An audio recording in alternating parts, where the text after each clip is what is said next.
वाराणसी से लौटने के बाद मुख्यमंत्री जयराम ठाकुर धर्मशाला में चल रहे शीतकालीन सत्र की अंतिम बैठक में हिस्सा लेने पहुंचे।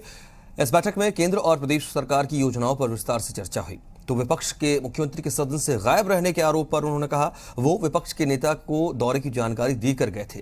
विपक्ष के पर्यटन विभाग की संपत्ति को निजी हाथों में देने के आरोपों पर भी मुख्यमंत्री ने जवाब दिया। उन्होंने कहा पर्यटन की संपत्ति तो कांग्रेस सरकार ने बेचनी शुरू की थी।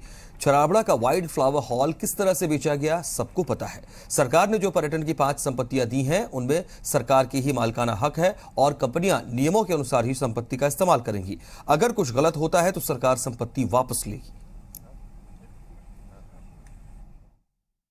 हम विपक्ष को बता करके गए थे।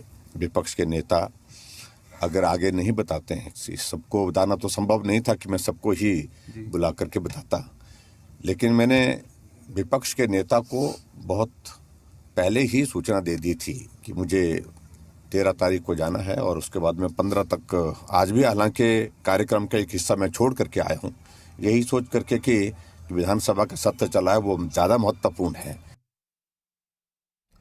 तो मुख्यमंत्री जयराम ठाकुर वाराणसी में प्रधानमंत्री नरेंद्र मोदी के साथ कार्यक्रम में मौजूद रहे और उसको लेकर यहां सदन में लगातार सवाल विपक्ष की तरफ से उठाया जाता रहा।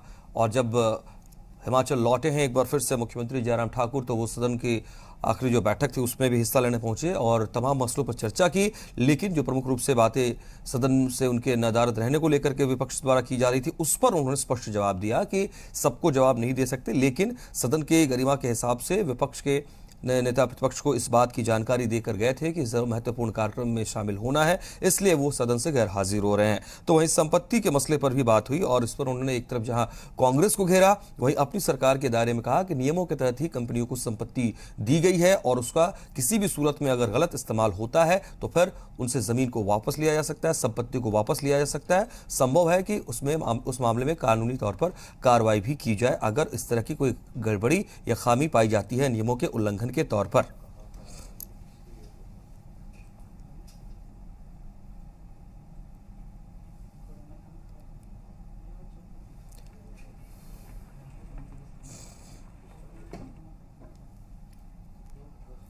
और हिमाचल विधानसभा के